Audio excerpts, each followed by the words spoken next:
부족한 자를 불러주신 목사님, 장로님, 여러 성도님께 감사를 드립니다. 제가 오늘 목사님도 저도 처음 뵀는데 정말 목사님이 기도를 많이 하시는 분이구나 생각이 들었습니다. 저도 장로지만은 참 기도에 열중하고 있습니다. 매주 토요일마다 저는 7시에 기도원을 출발해서 6시 기도원에 기도하다가 매주마다 돌아오고 있습니다. 목사님 이야기를 잠깐 듣는 순간 목사님이 개척한 지 30년 만에 정말 일을 많이 하신 것 같아요. 해외 교회 선교지라든지 지역의 어려운 교회 리모델링, 특별히 또 이 교회 귀한 분들이 많이 계신다고 제가 이야기를 들었습니다. 교회를 위해서 귀한 땅을 희사하시고 목사님 목회에 많이 도와주시는 집사님이 계신다는 이야기를 들었습니다. 정말 훌륭합니다. 하나님께서 몇천 배나 더 큰 축복을 주시리라 믿습니다. 이 시간은 버림받은 인생에서 축복받은 인생으로 인도하신 살아계신 하나님을 간증코자 합니다. 저는 경남 진주시 대구면 설매리 560-2분지 팔남의 장남으로 태어났습니다. 나이가 30이 되도록 저는 예수님을 알지 못했습니다. 예수님을 알지 못한 나의 삶은 방탕과 폭력과 가족들의 눈물이었습니다. 부산 오면은 안락 로타리 옆에 안락교회가 큰 교회가 있습니다. 그 안락교회가 30년 전에 개척하기 위해서 안락동을 들어왔습니다. 제가 안락교회보다 먼저 건축 자재를 파는 건재상을 하고 있었습니다. 30년 전에 다 논이었기 때문에 안락교회 건축 자재를 실은 차가 바로 들어가지 못하고 우리 마당을 이용하면서 안락교회를 건축하기 시작했습니다. 그래서 안락교회 목사님, 장로님, 여러 성도님들이 저희 마당을 거닐면서 예수 믿고 복 받으라고, 예수 믿고 구원 받으라고 저희한테 전도를 했습니다. 그런데 저는 그 당시에는 예수 믿는 사람이 좋게 안 보였습니다. 첫째는 예수 믿는 사람이 어디 가도 말이 많습니다. 교인들이 어디 가도 좀 시끄럽습니다. 들은 게 많아가지고. 두 번째는 예수 믿는 사람이 제일 많이 사용하는 말이 사랑입니다. 하나님은 사랑이시라. 사랑은 오래 참고 사랑 타랑을 하면서도 한번 꼬이면 화해를 잘 하지 않습니다. 세상 사람들은요, 그리 치고받고 원수같이 싸워도 막걸리 한 잔 갖다 놔면 행아 미안하다 오해하고 뭐 화끈하게 풉니다. 그런데 예수 믿는 사람은 사랑 하면서도 한번 꼬이면 새벽기도 해가면서 싸웁니다. 그래서 예수 믿는 사람이 참 싫었습니다. 더더욱 제가 교회 가기 어렵던 것은 저희 어머님이 아주 부잣집 잘생긴 신랑한테 시집을 왔습니다. 우리 아버지는 진짜 잘생겼습니다. 그런데 저희 어머님이 와서 오던 줄로 계속 저희 어머님이 딸을 낳기 시작합니다. 첫째 딸, 둘째 딸, 셋째 딸, 넷째 딸, 다섯째 딸, 여섯째 딸. 우리 어머님이 살아계시면 90세인데 지금 돌아가셨습니다만은 그 정도 될 때는, 우리 어머니 93세 정도 될 때는 딸 5, 6, 1이 나면 그때부터 이제는 보따리를 싸야 됩니다. 안 그러면 작은 부인을 두든지, 그 당시는 그랬습니다. 저희 어머님도 살아야 되나 말아야 되나, 가야 되나 말아야 되나 망설이고 있을 때 이렇게나 잘난 아들을 낳았습니다. 저희 어머님은요, 절 낳고 완전 팔자가 바뀌었습니다. 우리 어머니는 저 낳기 전만 해도 이리 수구리가 다녔는데 내 낳고부터는 완전 걸음도 팔자 걸음을 걷습니다. 근데 저희 어머님이 그러는 거예요. 너는 공을 들여서 낳았기 때문에 공들이 나는 교회 가면 죽는다는 거예요. 절대 교회만은 가지 마라. 그래서 제가 더 교회 가기 어려웠습니다. 그런데 안락교회 건축을 하면서도 안락교회에서 우리 건축 자재를 안 써주는 거예요. 우리 마당을 사용하면서도. 그러면서 저를 보고 교회 나오라고 합니다. 그래서 제가 안락교회 건축위원장 되는 김경덕 장로님을 찾아갔습니다. 장로님, 세상 사람들 일이 안 합니다. 아무리 큰 마트가 있어도 가까이 가게가 있으면 좀 팔아줍니다. 어떻게 우리 마당을 사용하면서 우리 건축 자재를 안 씁니까? 그랬더니 김경덕 장로님이 그 말이 맞다, 미안하다. 그런데 우리 교회에 나오시는 분이 건축 자재를 하는 분이 있기 때문에 안 된다는 거예요. 천사장이 우리 교회에 나오기만 하면은 건축 자재를 써주겠다는 거예요. 우리 엄마는 나가기만 하면은 죽는다니까 누가 죽을 짓을 하겠어요. 그때부터 고민이 생겼습니다. 건축 자재는 팔아먹어야 되겠고 죽기는 싫고 생각하다, 그래 부부는 동심일체라 우리 아내를 교회 보내면 되겠다고 생각을 했습니다. 우리끼리 하는 말로 우리 아내는 죽으면 제가 또 장가가면 됩니다, 새로. 그래서 우리 아내를 교회 내보냈어요. 진짜 우리 아내는 나이롱 신자였습니다. 집에 오면 일체 교회 이야기를 못하게 하고 그때부터 김경덕 장로님이 우리 건축 자재를 써주시는 거예요. 부산에 가면요, 요 교회처럼 빨간백돌 교회가 많이 있었습니다. 거기가 빨간백돌 교회, 요즘 리모델링해가 좀 바꿔서 그러는데 거기가 김경덕 장로님이 다 건축한 겁니다. 그분 따라다니면서 제가 돈을 겁나게 많이 버렸습니다. 그래도 제가 끝까지 교회 안 갔습니다. 하나님은 말씀하고 있습니다. 내가 너를 창조했고 내가 너를 지명하여 불렀나니 너는 내 것이라. 하나님이 너는 내 것이라고 지명한 사람은 좋은 말 할 때 교회 가야 됩니다. 근데 저 그렇게 좋은 말해도 교회 안 갔더니 여러분들 알다시피 1980년도 전두환 대통령이 군부 정권을 잡았습니다. 제일 먼저 했던 것이 사회 정화 차원으로 폭력배, 조직배, 거리 불량자들 다 잡아가 부대 갔습니다. 이게 여러분 삼천교육입니다. 불행하게도 제가 그 잡혀갔습니다. 그 당시에는 인권이 없었기 때문에 꼼짝을 못했습니다. 저같이 잡혀간 사람은 완전 인간 쓰레기 취급을 당했습니다. 하루하루가 지옥이었습니다. 꼼짝을 못했습니다. 저희 아내가 안락교회 정기범 목사님을 찾아가서 우리 애기 아빠 부대 잡혀갔다고 울고불고 하니까 정기범 목사님이 저 면회를 오신 거예요. 그 당시에는 인권이 없었기 때문에 면회가 안 됩니다. 그런데 하나님은 저 영혼을 불쌍히 여기셔서 정기범 목사님 아드님이 전두환 대통령이 계시는 청와대에 겁나게 좋은 자리에 있었습니다. 그래서 정기범 목사님 아드님한테 부탁해가 특별 면회를 오신 거예요. 그래서 정기범 목사님이 천사장 힘들지요 하는데 눈물이 날 정도였어. 얼마나 반갑던지. 그래 목사님 그러시는 거예요. 교회에 놓는다고 약속만 하면은 우리 아들한테 연락해서 내주겠다 하는 거예요. 제가 선택의 여지가 없었습니다. 목사님, 제가 나가기만 한다면은 나가는 다음날 새벽기도부터 제가 신앙생활을 시작하겠습니다. 그랬습니다. 그래서 각서살에게 각서 쓰고 벌금하고 그때 놓아서 지금까지 35년째 예수를 믿고 있습니다. 은혜 쓰는 교회는 이때 반드시 박수를 칩니다.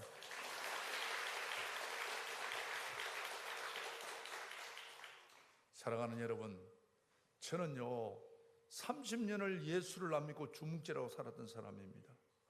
35년째 예수를 믿고 있습니다. 예수 믿음의 삶과 예수 믿지 않는 삶을 저는 잘 알고 있습니다. 예수 믿는 삶이 축복의 삶이고 행복한 삶입니다. 여러분, 예수 믿는 부모님, 예수 믿는 배우자, 예수 믿는 자녀를 둔 가정이 축복받은 가정입니다. 우리가 쉽게 생각하면요, 그래 좋은 집에 권력, 좋은 권력에 좋은 차에 좋은 옷을 입고 다니는 사람이 행복하게 보이겠지요. 여러분, 우리나라 최고 권력자가 어디가 있습니까? 돈 많은 사람이 어디 갔다 나왔습니까? 그런 사람이 행복하겠습니까? 오늘도 말씀을 사모해서 하나님의 은혜를 받기 위해 이 자리에 오신 여러분이 행복하겠습니까? 그런 사람이 행복하다고 생각하는 사람 발 들어보세요. 아무도 없지요? 여러분이 행복합니다. 예수 믿는 자체가 여러분 축복의 삶입니다. 그리고 예수는 대도를 믿는 게 좋고, 그렇지 않다면 어릴 때 예수를 믿어야 됩니다. 저처럼요 나이 30 가지고 세상 맛 다 본 사람이 교회 오기가 억수로 어렵습니다. 교회 오면 술 담배 끊어야 됩니다. 술 담배 끊기 쉽습니까, 김 집사님? 힘듭니다. 술 담배는 내가 독 한 번 먹고 끊는다 하지만은 제사 문제가 있습니다. 예수를 오래 믿는 것도 중요하지만 예수를 바르게 믿어야 합니다. 하나님이 뭘 싫어하는지 아셔야 되는 거예요. 하나님이 싫어하는 것은 여러분 우상 숭배입니다. 나 외에 신을 두지 말라. 그렇습니다, 여러분. 제가 이제 첫 명절을 맞이해서 우리 고향을 가려고 하는데 우리 김경덕 장로님이 저 신앙 멘토입니다. 처음부터 예수는 확실히 믿어야 된다고. 저를 보고 절대 제사상에 절을 하지 마라. 우상 숭배하지 마라. 하나님이 제일 싫어하는 것이다. 그리고 음식도 먹지 마라. 우상을 섬기기 위해서 음식을 준비했기 때문에 먹으면 안 된다는 거예요. 그러면 저를 앉으라더면 제 머리에 손을 얹어가 빡세게 기도를 했습니다. 여러분 여기 한번 보십시오. 불받고 제 고향 경남 진주시 대고면 설매리 560-2번지로 갔습니다. 가면 우리 청가들이 한 120호가 살거든요. 새벽부터 제사 지내면 점심때까지 쫙 서열대로 씁니다. 가뜩합쳐 제가 절을 안 할 거면 구석에 꿀에 앉아 있었을 모양이라도 좋았을 건데 제가 무식해가지고 저 서열대로 딱 섰습니다. 그 당시는 제가 완전 깍두기였습니다. 절하는 사람이 엎드려다 쳐다보고 일어서다 쳐다보고 하니까 다 절을 하는데 내 옷처리 버테스가 있으니까 사람들이 나를 보고 이상하게 봤습니다. 지금은 여러분 미디어가 발달돼 가지고 예수 안 믿는 사람도 예수에 대해 너무 잘 압니다. 그러나 30년 전 우리 고향은 예수를 몰랐습니다. 부산 갔던 내가 갑자기 조상 보고 절을 안 하니까 다 저를 보고 정신적으로 문제가 있는 줄 알고 있었습니다. 일체 음식도 안 먹었습니다.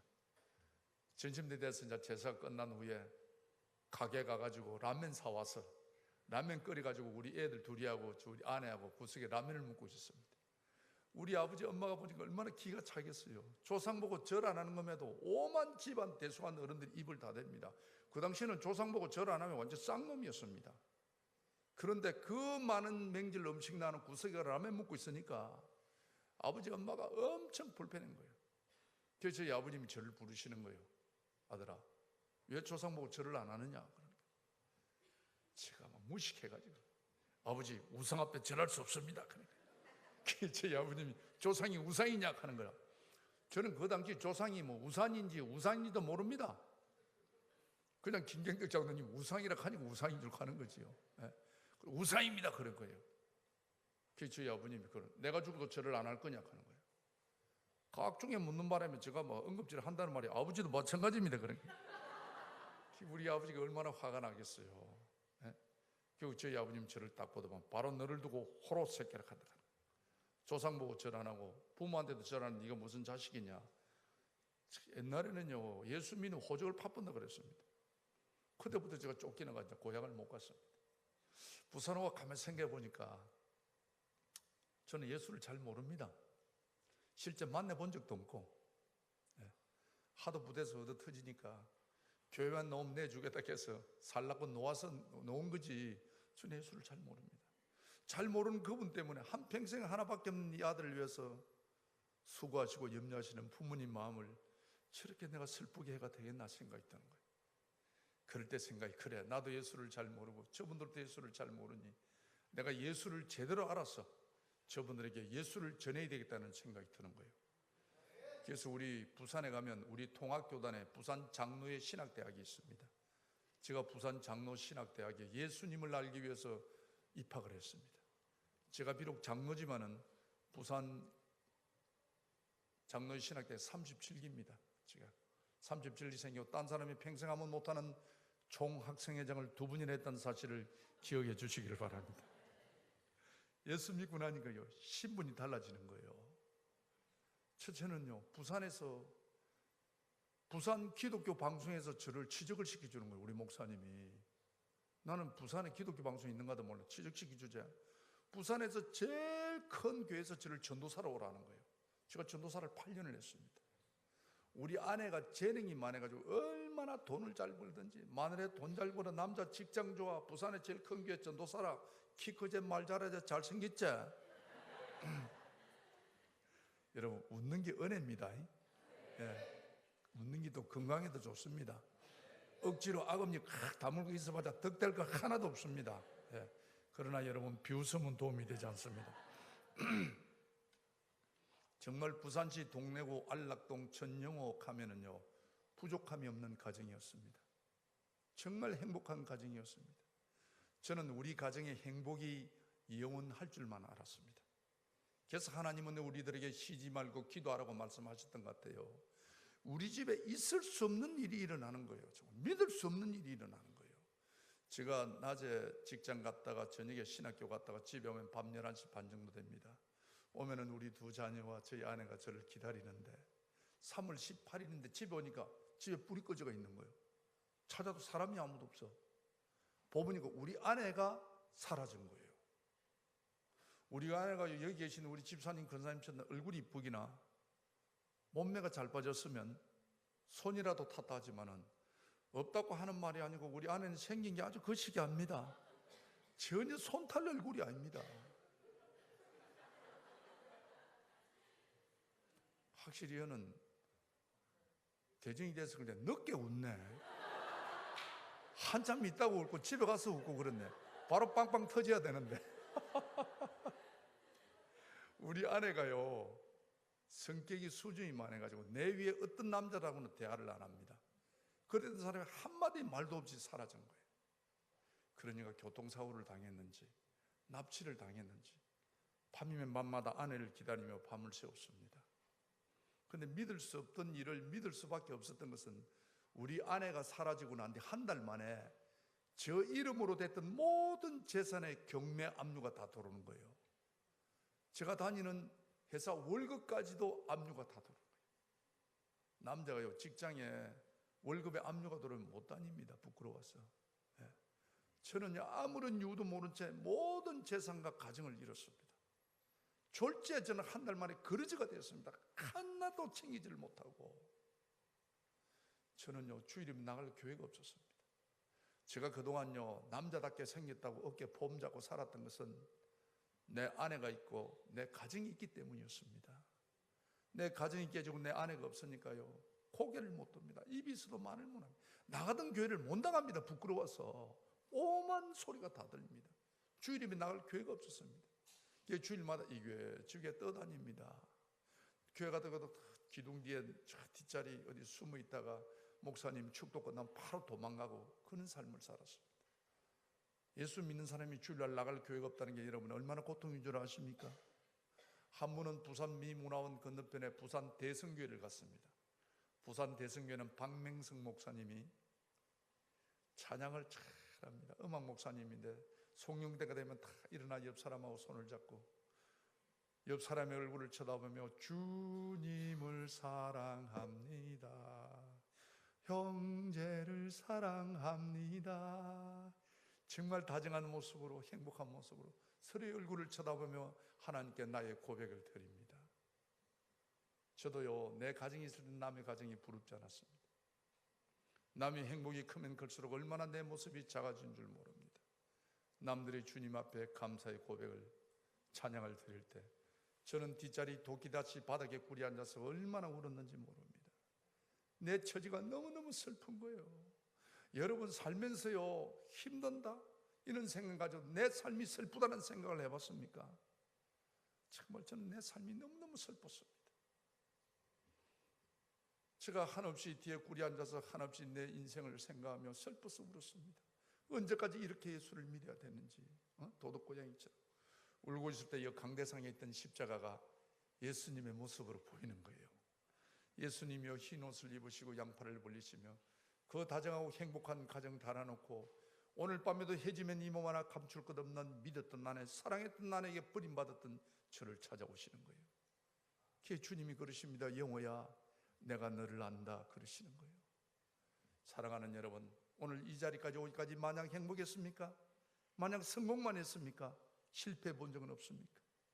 남몰래 울어본 적은 없습니까? 여러분 실패해 보십시오. 나를 찾는 이가 없습니다. 내 말을 들어주는 이가 없습니다. 내 말을 믿어주는 이가 없습니다. 사랑했던 사람, 믿었던 사람에게 버림을 당했다는 것이 여러분 피가 마릅니다. 피가 말라요. 제가 밤이 되면요, 모든 사람이 외면하는 그때 만왕의 왕 되신 예수님께서 영호야 내가 너를 안다 그러는 거예요. 주님의 그 음성에 정말 그동안 쌓였던 그 서름이 몰려와서 주님 품에 앉아서 제가 얼마나 울었는지 모릅니다. 주님, 저를 아시지요. 내 힘든 거 아시죠. 내 억울한 거 아시죠. 내 외로운 거 아시지요. 주님, 저는 어떻게 해요? 어떻게 해요? 언제까지 이렇게 해야 돼요? 한없이 울었습니다. 그럴 때 처음으로 인격적인 하나님을 만났습니다. 내가 너를 안다는 말에 큰 위로는 받았으나 하루가 이틀 가고 한 달 가고 두 달 가고 1년 가고 2년이 가도 내 삶은 변함이 없었습니다. 회복할 자신감이 없었습니다. 저는 하나님의 섭리는 깨달지 못한 채 밤이면 밤마다 하나님, 어떻게 행복했던 내 가정을 이렇게도 처참하게 만들 수 있느냐고, 정말 하나님은 살아계신 분이냐고 얼마나 하나님을 원망했는지 모릅니다. 너무나 슬픈 현실과 밤이면 찾아오는 외로움, 여러분 힘들 때 찾아오는 유혹이 있습니다. 이게 죽음입니다. 자살입니다. 저는 자살하는 사람의 심령을 조금은 압니다. 나를 찾아주는 이가 없습니다. 내 말을 들어주는 이가 없습니다. 내 말을 믿어주는 이가 없습니다. 그래서 기가 차서 죽는 거예요. 희망도 없습니다. 소망도 없습니다. 죽자, 죽는 것만이 답이라는 생각이 들었습니다. 부산에 오면요, 부산 구수동 아프리카 농원이라고 바위가 많은 산이 있습니다. 너무너무 기도하기가 좋습니다. 저는 죽기 위하여 그 바위를 올랐습니다. 죽을 자신을 생각하니 정말 만감이 교체했습니다. 왜냐하면 1년 전에 제가 하나님의 충성된 종이 되겠노라고 신학교 들어가기 위해 눈물 흘리며 기도했던 그 바위에 1년이 지난 후 아무런 이유도 모른 채 모든 재산을 잃고 가정을 잃고 가족을 잃고 하나밖에 없는 생명마저도 끊기 위하여 그 바위에 섰습니다. 얼마나 인생이 무성한지 몰랐습니다. 정말 여러분, 아침에 성경이 노릇처럼 우리 인생은 아침에 이슬과도 같았습니다. 내가 1년 후에 모든 것을 잃고 이 바위에 죽을 것이라고는 상상도 못했던 일이었습니다. 정말 저는 그 바위에서 하나님, 정말 저를 버리십니까? 우리 가정을 버리십니까? 얼마나 하나님께 제가 울부짖었는지 모릅니다. 그렇게 예수합니다를 한 나를 삼천교회까지 보내서 예수 믿겠으면 하나님의 의를 위하여, 하나님의 복음을 위해서라도 하나님이 내 삶 위에, 내 지경 위에 복의 복을 다하여 주시고 하나님의 의로운 손으로 환난과 위기를 막아주셔야지. 어떻게 행복했던 내 가정을 이렇게도 처참하게 만들 수 있느냐고. 이거는 아니라고. 정말 하나님은 살아계시느냐고. 정말 하나님은 선하신 분이냐고. 얼마나 하나님의 원망했는지 모릅니다. 막상 죽으려고 생각하니까 제일 마음 아픈 것이 저희 어머님입니다. 참 저희 어머님은 하나밖에 없는 아들 사고 칠 때마다 전까지 안 만들겠다고 논 팔아 밭 팔아 소 팔아 돼지 팔아 합의 봐주시고 내 손을 잡고 이제 그만하라고 우시던 우리 엄마. 제가 죽었다는 소식을 듣는 우리 엄마는 살지 못합니다. 저는 우리 엄마의 전부였습니다. 하나밖에 없는 아들이었습니다. 그러나 그 엄마마저도 예수 믿는다는 이유로 저를 고향에 못 오게 합니다. 만나주지 않습니다. 믿었던 나네, 사랑했던 나네마저도 내 인생을 짓밟고 떠났습니다. 살 이유가 없었습니다. 죽자. 죽는 것이 답이라는 결론을 내렸습니다. 막상 죽으려고 바위에 서니까 신학생이 자살한다는 게 너무너무 하나님한테 미안한 생각이 드는 거예요. 정말 제가 미안한 마음에 참여하는 마음으로 예배라도 한번 드리고 죽자고 성경을 폈던 겁니다. 폈던 말씀이 오늘 본문 말씀 욥기 23장 10절 말씀입니다. 나의 가는 길을 오직 그가 지나니 그가 나를 단련하신 후에는 내가 증검처럼 나오리라. 다시 말하면 우리의 가는 길을 하나님만이 하시나니 하나님께서 우리가 환난과 위기가 고난을 통해서 증검처럼 만들어 복음의 증거자로 쓰시겠다는 말씀입니다. 하나님도 얼마나 급하셨던지 이 말씀을 펴는데 이 말씀이 비틀립니다. 영호야, 내가 너를 버린 것이나 내가 너를 점검처럼 단련하여 너 가문의 복음의 증거자로 내가 너를 쓰겠노라. 이런 깨달음을 주시는 거예요. 그 빛이 저를 살렸으며 그 말씀이 오늘날 저를 장로로 세웠습니다. 환난 날에 나를 부르라. 내가 너를 건지리니 너가 나를 영화롭게 하리라고 하나님은 말씀하고 계십니다. 힘들고 그럴수록 주님 앞에 무릎을 꿇으셔야 합니다. 주님을 찾아야 합니다. 여러분, 에스겔 16장 말씀 보십시오. 사랑하는 내 딸아, 사랑하는 내 아들아, 피투성이라도 살아만 있으라고 하나님이 우리들에게 두 번씩이나 호소하고 있습니다.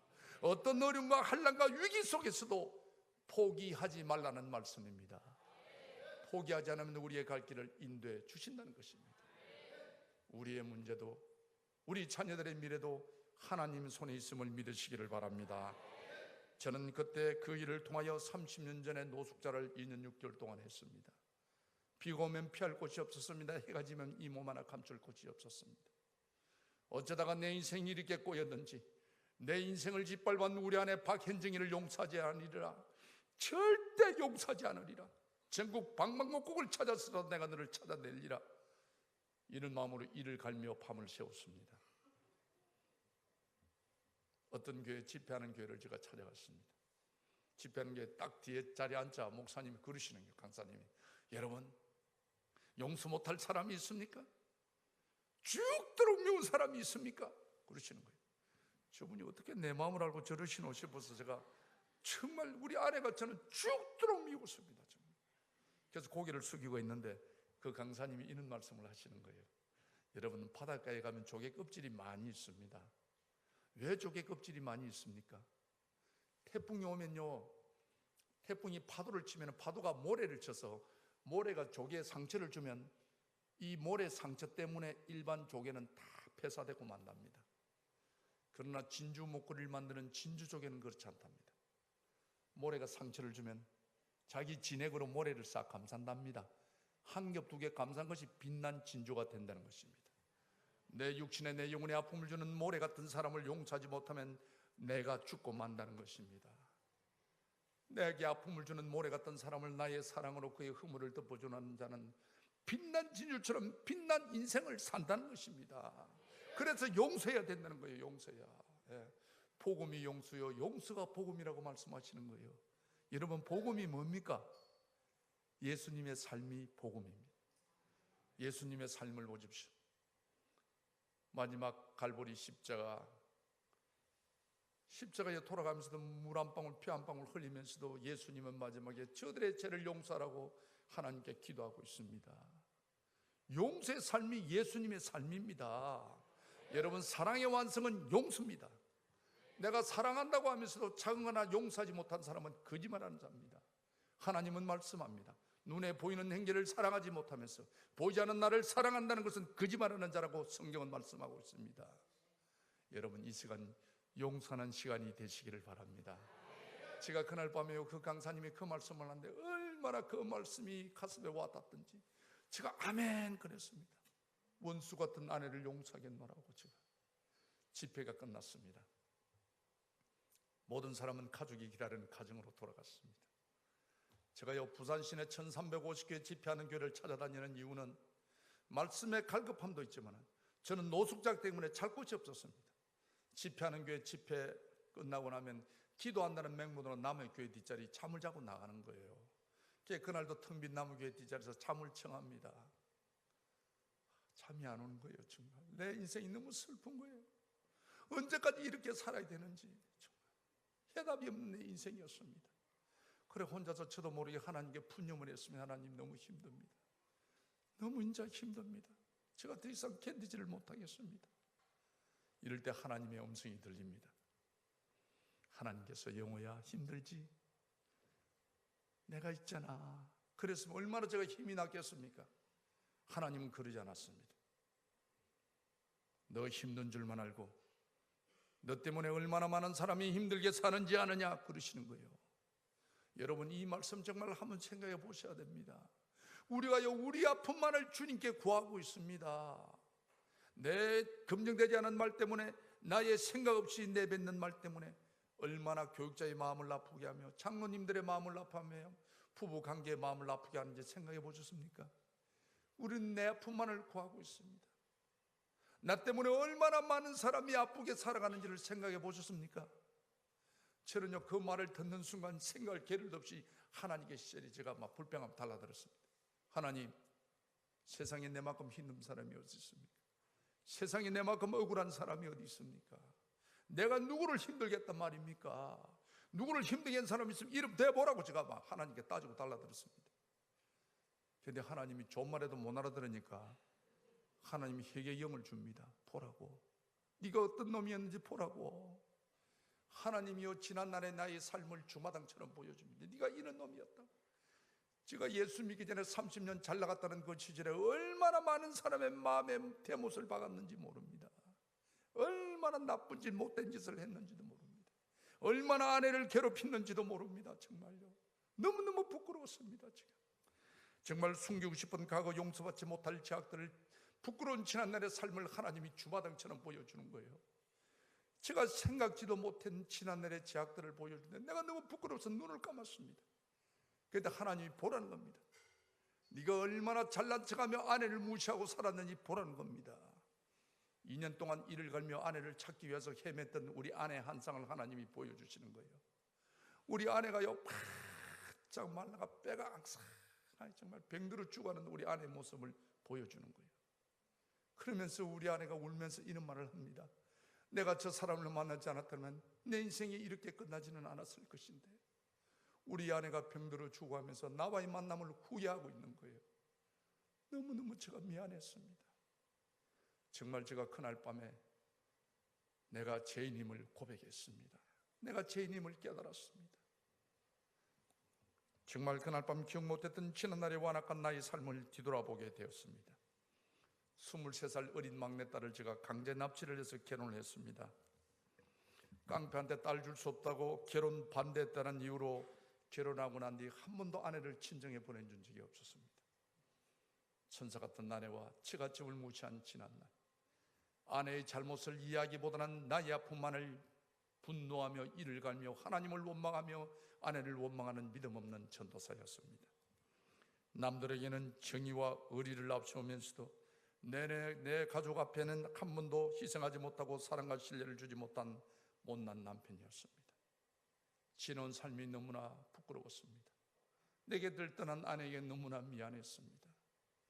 어쩌다가 내 인생이 이렇게 되었는지 모든 것을 다 잃고 난 후에 가정의 소중함을 깨닫게 되었습니다. 돌이킬 수 없는 지난날, 망가진 나의 인생, 저는 그때서 주님 앞에 무릎 꿇고 회개의 눈물을 흘리기 시작했습니다. 하나님, 이 어리석은 놈을 용서하소서. 아내에게도 인정받지 못하는 형편없는 놈입니다. 성질 더러운 남편 잘못 만나 숨죽이며 살아온 불쌍한 우리 아내, 오죽 남편이 사랑이 없었으면 생명 같던 자녀를 두고 집을 나가면서 한 번쯤 남편에게 용서를 구하지 않았겠습니까? 하나님, 이대로 끝날 수는 없습니다. 외롭게 살아온 우리 아내, 하나님 다시 만나서 살아서 만나게 해주십시오. 제가 하나님, 지난날의 아내의 잘못을, 하나님 지난날의 아내의 아픔을 보상하고 살고 싶습니다. 저도 좋은 남편으로 살고 싶습니다. 하나님, 가정이 그립습니다. 가족이 그립습니다. 귀한 날처럼 아내와 아들 한 상에 둘러앉아 따뜻한 밥 한 그릇 먹고 싶습니다. 모든 게 내 잘못입니다. 하나님, 모든 게 내 탓입니다. 저는 그때부터 아내를 만나기 위하여 하나님께 눈물로 간구했습니다. 아내를 소중히 여기지 못하고 미워하며 원망했던 지난날의 삶을 도리어 아내에게 용서받고 싶었습니다. 저는 밤이면 밤마다 아내를 만나기 위하여 하나님께 눈물로 호소했습니다. 기도한 지 한 6개월쯤 됐을 때 우리 아내 전화가 왔습니다. 아주 연약한 목소리로, 아빠, 제가 아빠라고 부를 자격 없는 여자지만은 꼭 아빠 죽기 전에 아빠한테 용서받고 죽고 싶다고, 염접지면 아빠 오늘 밤 저를 좀 만나줄 수 없느냐는 거예요. 어디 있느냐니까 부산 보건병원 중환자실에 있는데, 아빠 제가 오늘 밤을 넘기지를 못합니다. 용서받고 죽고 싶다는 거예요. 제가 전화를 받고 아내가 있는 곳을 갔습니다. 제가 아내를 보는 순간 정말 6개월 전에 하나님이 보여주셨던 한 쌍처럼 바짝 말라가 빼망상이가 침대에 들어누운 아내를 보고 얼마나 불쌍했는지 모릅니다. 저는요, 그 자리에 꿇이 앉아서, 하나님, 우리 아내를 살려두라고, 이대로 보낼 수는 없다고, 하나님 한 번만 살려두라고. 하나님이 살려주신다면 정말 제가 바르게 살겠습니다. 하나님의 충성된 종으로 살겠습니다. 하나님, 우리 아내를 살려주십시오. 이대로 보낼 수는 없습니다. 내가 우리 아내를 저주하고 미워했던 만큼 우리 아내가 불쌍했습니다. 그때부터 아내를 살리기 위하여 눈물로 밤이면 밤마다 아내를 잡고 기도를 했습니다. 아내를 만났는데 2달 반 만에 결코 아내를 고치지 못하고 죽어가는 아내를 데리고 병원을 나오게 됐습니다. 여러분도 아시다시피 병원에요, 한 달 정산 안 하면 못 있습니다. 저는 노숙자이기 때문에 가진 게 없었습니다. 병원에서도 더 이상 인간의 상식으로 의학적으로는 고칠 수가 없다고 그랬습니다. 죽어가는 아내를 데리고 나오고 갈 곳이 없었습니다. 제가. 그래서 5천짜리 여인숙을 데려갔습니다. 우리 아내가 진통이 올 때마다 연약한 손을 바들바들 떨며 소리 없이 눈물을 흘립니다. 여러분, 가족이 뭡니까? 배가 고프다면 고프다고, 아프면 아프다고, 부족한 분을 채워주시고 허물을 덮어주는 게 가족이 아니겠습니까? 우리 아내는 지난날에 자기의 잘못이 있기 때문에 아프다 소리를 하지 않습니다. 그냥 바들 연약한 손을 떨면서 소리 없이 눈물을 흘릴 때마다 너무너무 불쌍한 거예요. 제가 아내가 힘들어할 때마다 제가 할 수 있는 일은 아내의 손을 잡고 같이 우는 것밖에 없었습니다. 어쩌다가 우리 인생이 이렇게 되었는지, 어떻게 우리 만남이 이렇게 되었는지. 우리 아내가 그럽니다. 아빠, 울지 말라고, 미안하다고, 내가 좋은 아내가 되지 못해서 미안하다고. 아니야, 내가 나쁜 놈이었어. 내가 잘못했어. 내가 잘못했어. 절대 당신 언제 보내지 않을 거야. 어떤 일이 있어도 당신 언제 보내지 않을 거야. 아내가 잠이 들면 아내 코에 기를 댑니다. 죽었는지 살았는지. 숨만 안 쉬면 죽은 것 같아요. 우리 아내는요, 복수가 차가지고 복수가 차냐 배꼽도 이만큼 빠져나왔어요. 그래 일어서지 못하고 네 발로 기다닙니다. 기어다니면 배꼽이 쭉 끌리다닙니다.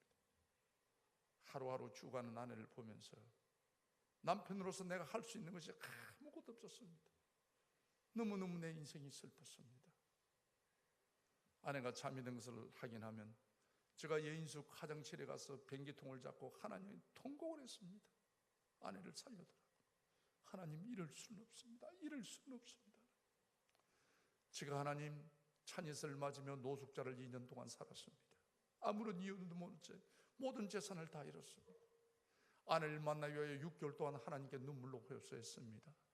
어떻게 하나님 이럴 수가 있습니까? 어떻게 죽어가는 아내를 남편이 보도록 하십니까? 하나님은 이렇게 잔혹한 분입니까? 하나님, 만약 우리 아내를 데려간다면 저는 예수 믿지 않을 겁니다. 하나님 저주하고 살 겁니다. 제가 하나님한테 살려돌았다고 예언을 했다가 하나님한테 공갈을 쳤다가 제가 막 밤이면 그렇게 세월을 보냈습니다.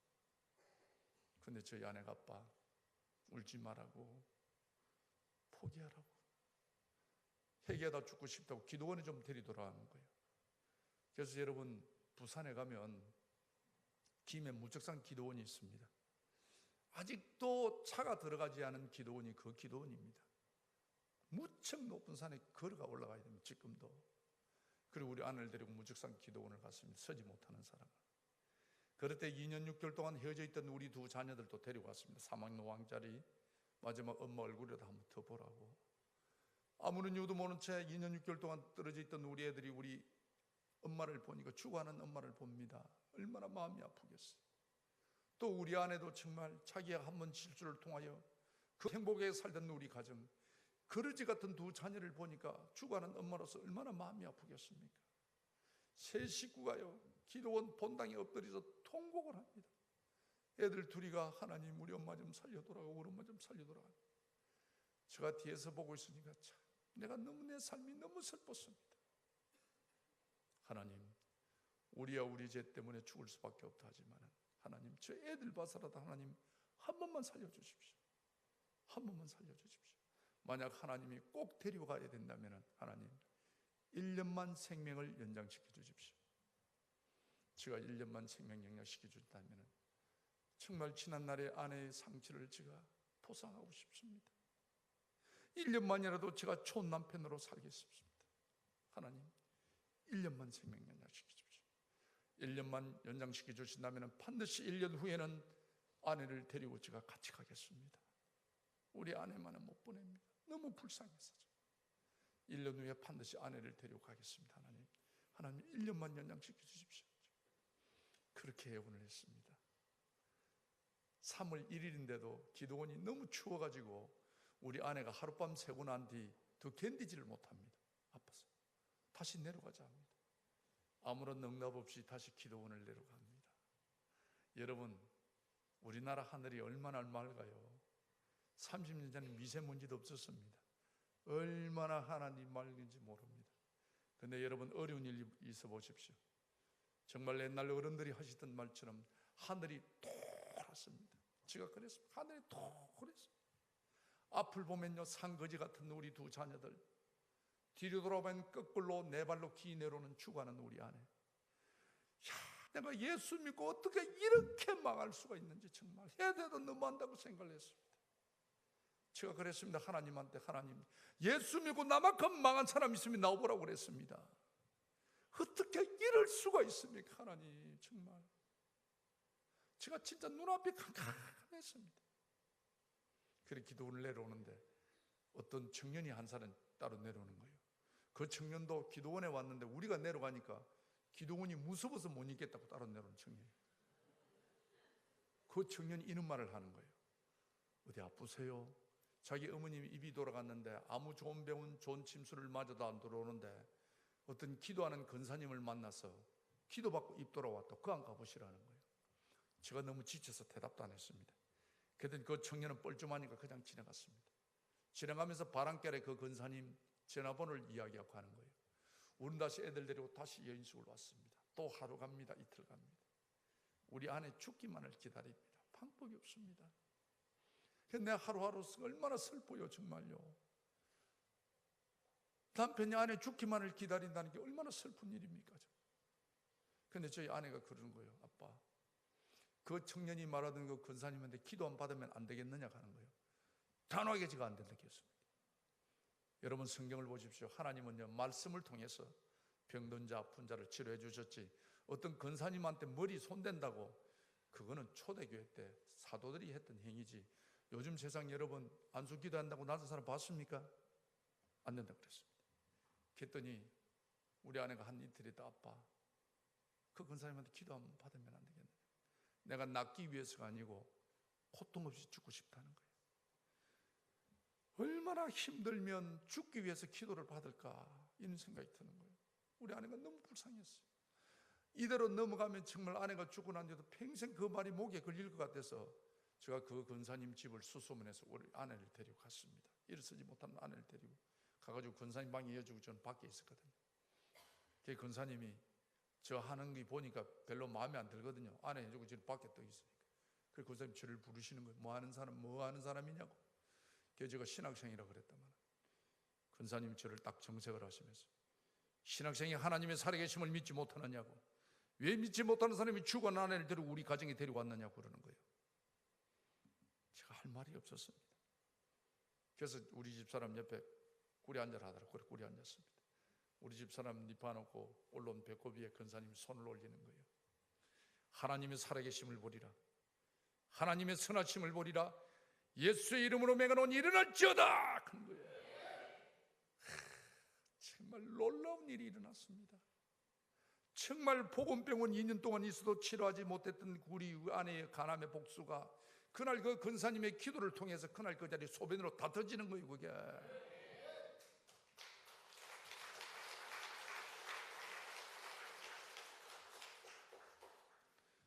일어서지 못했던 우리 아내가요, 일어서서 할렐루야 부르고 난리가 났습니다. 여러분, 정말 밤예배 오는 성도 정도면은 성경을 1독 정도는 다 하신 분들입니다. 성경을 범하시지만 하나님은 홍해를 가르시고 반석에 물을 나게 하시며 죽었던 나사로를 살려줬던 하나님의 이적과 기적이 이 성경 안에 다 있습니다. 그러나 이 일이 현실적으로 일어날 거라고 믿는 사람이 몇 프로나 되겠습니까? 저는 신학생이지만 믿지 않았습니다. 그런데도요, 정말 우리 권사님 기도 한 방을 통해서 현대의학적으로, 인간의 상식적으로 치료할 수 없던 우리 아내의 이 간암의 복수가 그날 그 자리 다 터지는 걸 봤습니다. 제가요, 그 역사가 있겠지만 해도 정말 하나님은 살아계시느냐고, 하나님이 살아계신다면 어떻게 우리 가정을 이룰 수 있느냐고 원망했던 저희 기도였습니다. 제가 믿을 수 없는 현실 앞에 꿇이 앉아서 눈물 콧물 흘리며 하나님께 고백했습니다. 하나님은 살아계십니다. 하나님은 살아계십니다. 많은 축복 속에서도 하나님의 은혜를 깨달지 못하고 믿음 없이 산 이 죄인을 하나님 용서하소서. 새가 빠지 산다고 살았지만 실패한 나의 인생이었습니다. 하나님께 귀하게 선택받아서나 쓰임받지 못하는 부끄러운 인생이었습니다. 하나님, 정말 남은 인생 하나님의 말씀대로 살겠습니다. 하나님 뜻대로 살겠습니다. 하나님 자랑하며 살겠습니다. 저는 주님 앞에 결단했습니다. 그리고 우리 가족은 다시 시작했습니다. 부산시 남구 문현동 썩은 다리 철도부지 무화과집, 부산 시민회관 건너편이 그쪽이 아직도 거기에 있습니다. 부산에서 제일 월세집 싼 데가 거기입니다. 거의 노숙자 신세하는 사람들이 곧 다 들어와 있습니다. 저는 가진 게 없기 때문에 월 45,000원짜리 월세집을 들어갔습니다. 4인치 보르고 가파도 뻔한 집이었습니다. 가구도 전화도 하나 없는 거지 우막 같은 집이었습니다. 그러나 2년 6개월 동안 헤어져 있던 우리 가족은 주밖에는 우리의 복이 없음을 고백하면서 아침마다 가정 예배를 드리며 하나님께 눈물로 감사했습니다. 예수를 믿고도 거듭나지 못한 나에게 하나님은 갈라디아서 2장 20절 말씀을 통하여 큰 깨달음을 주었습니다. 내가 그리스도와 함께 십자가에 못 박혔나니 그런즉 이제는 내가 산 것이 아니요 오직 내 안에 그리스도께서 사시는 것이라. 이제 내가 육체 가운데 사는 것은 나를 사랑하사 나를 위하여 자기 자신을 버리신 하나님의 아들을 믿는 믿음 안에 사는 것이라. 여러분, 우리 예수 믿는 사람은요, 내 안에 그리스도가 사셔야 됩니다. 저는 신학생이었지만 내 감정대로, 내 정욕대로, 내 주량대로, 내 고집대로 살았습니다. 진실하게도 살지도 못했습니다. 남의 것 탐하며 살았습니다. 하나님은 말씀하십니다. 내가 거룩하니 너희도 거룩하라. 거룩함이 하나님의 뜻이니라고 말씀하고 있습니다. 하나님 뜻대로 사시기를 원하십니까? 거룩한 삶을 사십시오. 하나님의 뜻은 거룩한 삶입니다. 제가 이 말씀을 붙잡았습니다. 하나님, 정말 제가 쇠가 빠지지 잘 산다고 남의 것 토생하며 남의 사기치며 거짓말하고 모았지만은 정말 비참하게도 실패한 나의 인생이었습니다. 정말 하나님, 남은 인생 개가 되든지 또가 되든지 하나님 말씀대로 살아보겠습니다. 하나님 자랑하며 살겠습니다. 저는 주님 앞에 고백한 후에 하나님의 뜻은 거룩한 삶이었습니다. 하나님 뜻대로 살기를 원합니다. 하나님, 거룩한 삶은 어떤 삶을 거룩한 삶이라고 하십니까?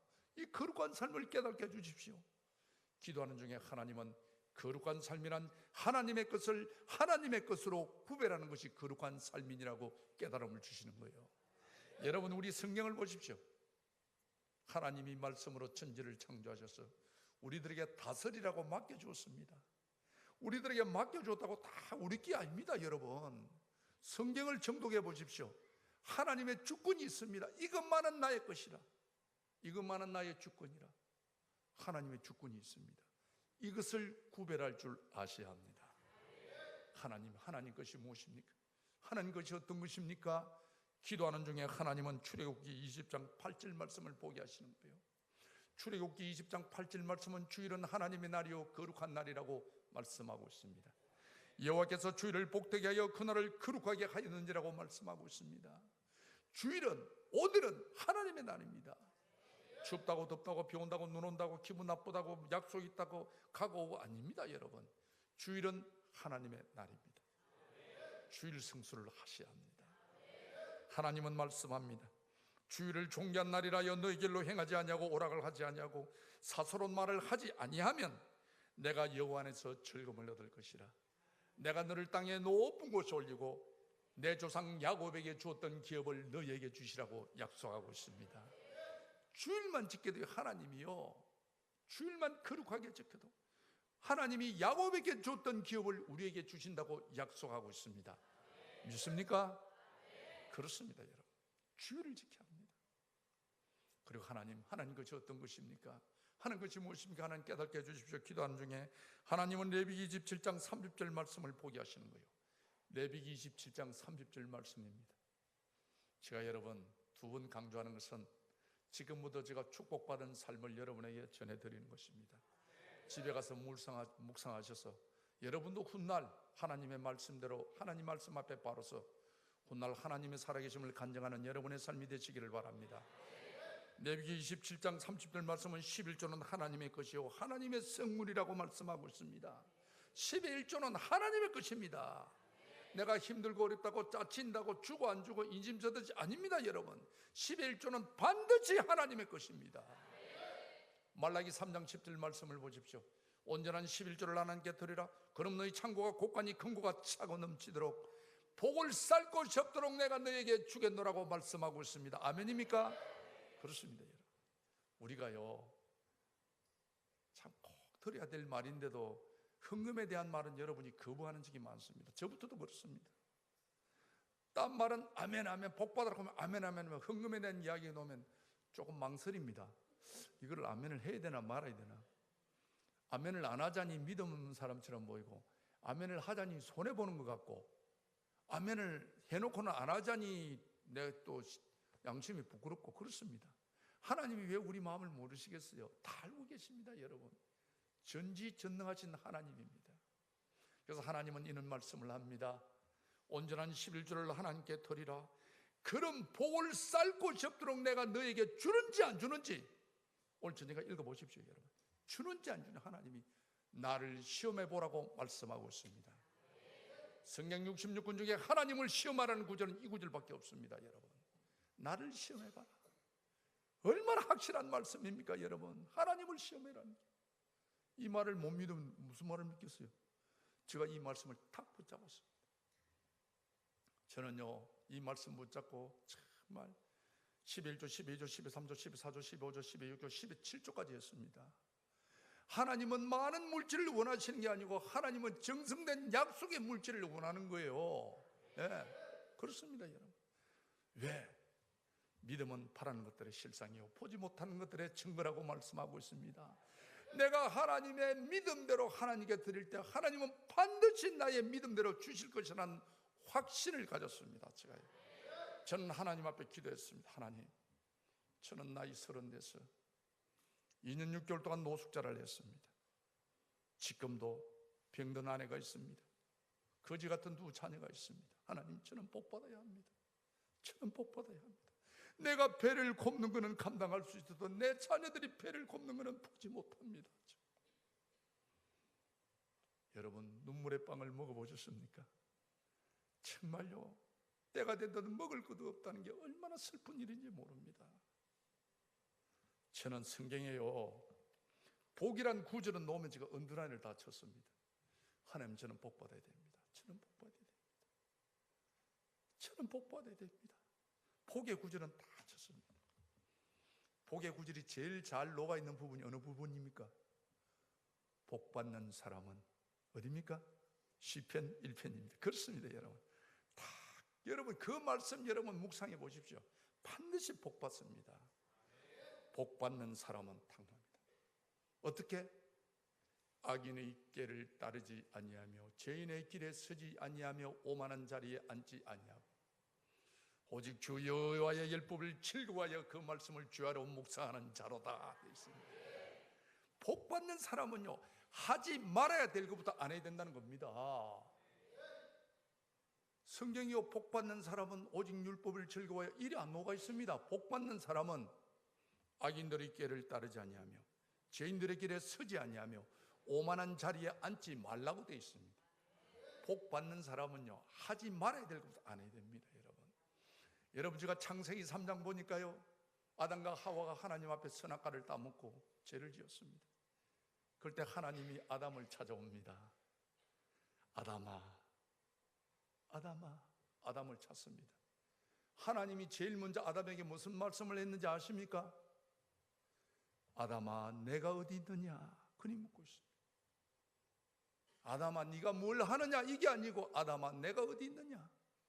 어디 있느냐? 네 자리가 어디냐? 그 말입니다, 여러분. 예수 믿는 사람은 정말 자리가 중요합니다, 여러분. 예수 믿는 사람은 악인의 자리에 있어서도 안 됩니다. 죄인의 자리에 있어서도 안 됩니다. 오만한 자리에 있어서도 안 됩니다. 술집에 있어서도 안 됩니다. 남을 시기 비방하는 엄해하는 자리에 있어서도 안 됩니다. 예수 믿는 사람은 은혜의 자리에 있어야 합니다. 말씀의 자리에 있어야 합니다. 의인들의 자리에 있어야 합니다. 그래야 복 받는 거예요. 제가 그때 그 말을 깨달았습니다. 역시 복 받는 사람은 자리가 중요하구나.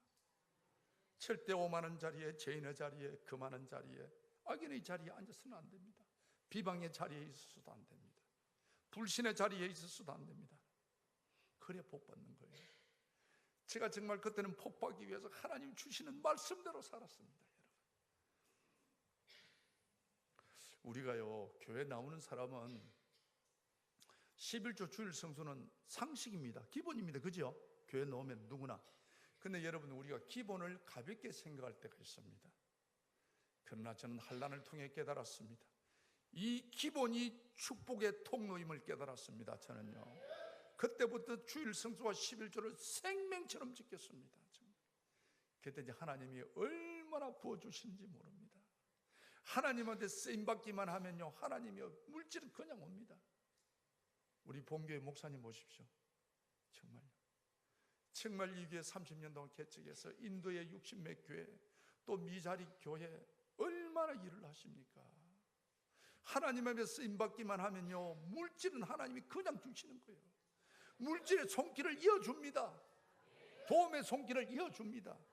그러니까 훌륭한 집사님이 땅을 8,000평이나 시사하는 거예요. 목사님이 아무데나 뭐 하면 땅 내놨겠습니까? 그렇지 않습니다. 하나님의 쓰임받기만 하나님의 도움의 손길을 연결해 주는 거예요. 제가 그랬습니다. 제가요, 전국에 지금요, 크다 작은 교회 다 다닙니다. 뭐 때문에? 11조와 주일 성수입니다. 제가 11조와 주일 성수를 통해 성공한 사람입니다. 제가 버림받은 인생에서 축복의 인생으로 돌아섰던 것이 11조와 주일 성수입니다. 하나님이 얼마나 주신지 모릅니다. 제가 30년 전에 2년 6개월 동안 노숙자를 했습니다. 부산에서요, 내만큼 땀 많은 사람이 없습니다. 정말요. 믿어집니까? 우리 아내도 안 믿으려고 합니다. 정말 있을 수 없는 일입니다. 어디 가면 아빠 그 이야기 하지 마, 사람들이 아빠 도둑놈이라고 해, 그럽니다. 그러나 사실입니다. 여러분, 제가 34만 병을 갖고 있습니다. 하나님이요 주시면 진짜 참, 그러니까 제가요 이런 체험이기 때문에 어느 교회 가서도 자신 있게 전합니다. 여러분, 나의 하나님이 여러분 하나님하고 다릅니까? 우리의 하나님입니다. 내 인데 역사하시는 하나님, 여러분에게도 역사하시는 하나님입니다. 말씀 앞에 바로 서기만 하는 하나님은요 정말 부어서 차고 넘치도록 주시는 거예요. 교회를 다니면서도 하나님 말씀을 전적으로 의지하지 못하고 거룩한 삶을 살지 못한 나에게 하나님은 말씀을 통해 지난날의 어리석음을 깨닫게 하였고, 하나님은 11조와 주일 성수를 통해 펴같은 우리 가정을 회복시키기 시작했습니다. 여러분, 오늘 이 자리까지 오기까지 만약 성공만 했습니까? 실패 보십시오. 정말요, 정말 비참합니다. 하루아침입니다, 없어지는 거. 그러나 여러분, 하나님이 주시는 것도 순간입니다. 말씀 앞에 바로 서기만 해보십시오. 하나님 주시는 것 순간입니다. 신명기 28장 1절과 6절 말씀을 보십시오. 여호와의 말을 지켜 행하면 내 하나님 여호와께서 너를 세계 모든 민족에 뛰어나게 하실 것이라. 하나님의 말씀을 청정하면 이 모든 복이 너희 임하리니 너희가 성읍에서도 복을 받고 들에서도 복을 받고 자녀와 토지와 짐승새끼와 강주리와 떡반죽이 복을 받고 들어가도 복을 받고 나가도 복을 받을 것이라고 하나님은 말씀하고 있습니다. 제가 볼 때는요, 여러분, 구원은 믿음으로 받습니다. 아멘입니까? 그렇죠. 예수 그리스도를 나의 구주로 영접하면 구원은 받습니다. 그러나 여러분, 축복은 좀 다른 것 같아요. 축복은 반드시 믿음에 순종이, 행위가, 삶이 따라야 합니다. 그래야 하나님 복을 주시는 거예요. 그래서 여러분, 딱 은혜 받을 때, 목사님의 말씀에 은혜 받을 때 결단을 딱 해야 돼요. 하나님, 제가 지금부터는 목사님 말씀대로 살겠습니다. 하나님 도와주십시오. 하나님, 내가 이번 주부터는 11조 철저히 하겠습니다. 주일 성수 생명처럼 지키겠습니다. 저도 훗날 저 장로님처럼 하나님, 물질에 어림이 없도록, 물질과 남을 섬길 수 있도록, 나의 물질을 가지고 남에게 나눌 수 있도록 이런 삶을 주십시오. 기도해 보십시오. 우리의 하나님은 반드시 역사하실 것입니다. 오늘 신명기 28장 6절 말씀도 보십시오. 여호와의 말을 지켜 행하면 돼 있습니다. 하나님이요, 그냥이 아니고 하나님 말씀을 지켜 행하면, 하나님 말씀을 지키고 행하면은 내가 너를 세계 모든 민족에 뛰어난 유명한 인물로 만들어 주리라. 하나님의 말씀을 청종하면, 행위와 순종이 따를 때 내가 너에게 복을 주리니 성읍에서도 복을 받고 들에서도 복을 받고, 하나님이 오죽하면 들어가도 복을 받고 나가도 복을 받을 것이라고 말씀하고 있습니다. 믿습니까? 믿으셔야 합니다. 하나님 말씀을 알고 있으면 지식에 지나지 않습니다, 여러분. 그러나 하나님 말씀을 오늘 밤이라도 믿고 순종하면 하나님의 능력으로 나타남을 믿으시기를 바랍니다. 내 자신이 말씀 앞에 바랐을 때 하나님은 흥거려진 우리 가정을 5년 만에 회복시켜 주었습니다. 정말 거지우막 같은 집이었습니다. 적은 헌금이라도 11조를 철저히 하나님께 드릴 때 5년 만에 아파트 사가 나갔어요. 아파트 사가지고 지금 생각해보면 정말 신명기 28장 1절과 6절의 말씀에 복을 다 받은 사람입니다. 제가 나이는 몇 살 되지 않지만은 제가 장로된 지 19년입니다. 우리 본교에 제가 전도사 8년 하고, 또 제가 우리 목사님이 저를 전도사로 왔는데 제가 가려고 했던 못 가게 잡는 거예요. 내 목회에 같이 있어야 된다고. 저는 진짜 그래서 목사님의 말씀은 하나님의 말씀이라고 저는 받아들인 사람입니다. 내가 신학을 나왔지만은, 그래서 정말 사람은요, 하나님이 원하는 곳에 쓰임 받아야 돼요. 내 생각대로 내 고집대로가 아니고 하나님이 원하는 곳에 있어야 된다고 생각합니다. 목사님이 저를 탁 붙잡는데요, 못 가겠더라고. 내 인데 같이 있자고. 주의 종이 그래서 정말 체면꾸개고 전도사 8년까지 했던 사람이 그 교회 서리 집사로 다시 갔습니다. 그래서 안수 집사 되고 장로 되고 얼굴 두껍게 오늘까지 오고 있습니다.